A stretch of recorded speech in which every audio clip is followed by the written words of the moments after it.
What's going on, everyone? Today we're going to be talking about hip hikes, and I've talked about this before. I want to dive deeper into a particular concept. A lot of people don't appreciate when it comes to hip hikes. They think that it has to do more with muscles versus the pelvic position, the spine moving, the shifting of the center of mass.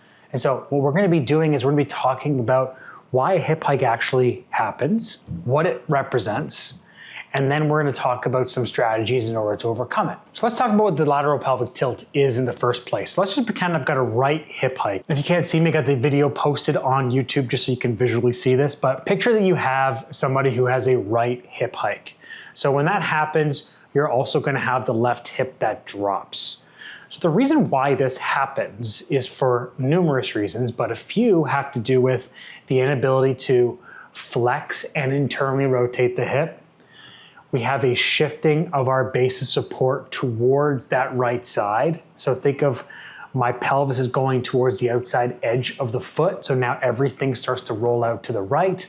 And I've got a pelvis is turning towards the right. And on top of that, because I've got this pelvis turned towards the right, I've got a spine that's also facing right.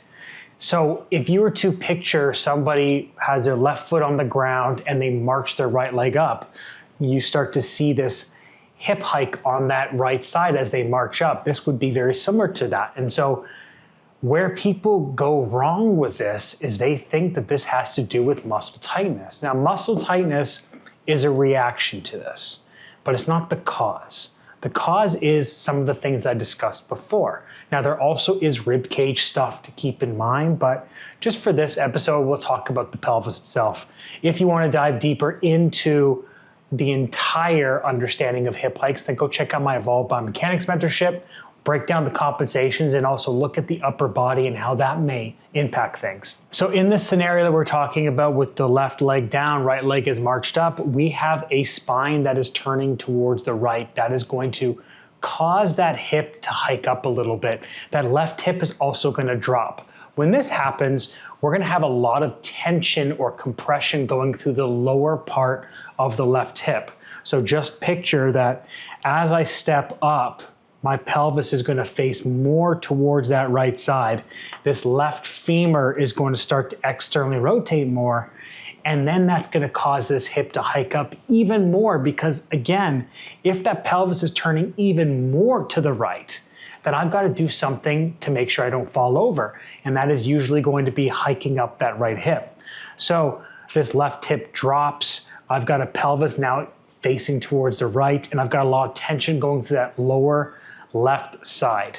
On top of that, we're going to be missing that ability to internally rotate the right hip. So just picture yourself doing a lateral lunge from the left to the right. In this case, we've got the left leg straight and we've got the right leg bent. But in order for us to make sure that knee stays in line with the hip and we have the sit bone and the heel lined up, we have to be able to internally rotate that femur. And so what we then have to do is reverse engineer this and say, okay, well, I have to stop the push from the left side. So that left lower part of the pelvis, glute, deep external rotators needs to relax a little bit so they aren't constantly pushing me over towards that right side. And then I need to be able to accept force. I need to be able to stand on this right leg and bring my pelvis over top of the right leg versus being on the outside of the right foot. So how do we do that? Well, there's a few things that have to happen. Of course, there's other measurements that we have to look at in order to understand where the pelvis is in space. Usually, these people have a center of mass that's going towards their toes, so we do have to bring that back, but we have to bring the left side back a little bit more so that we're able to, again, reduce that push. So for me, I'm thinking about how can we restore the hip flexion and IR of the right side, and then how can we reduce tension of the lower posterior part of the pelvis. Once we're able to do that, then we can start pushing off that right leg.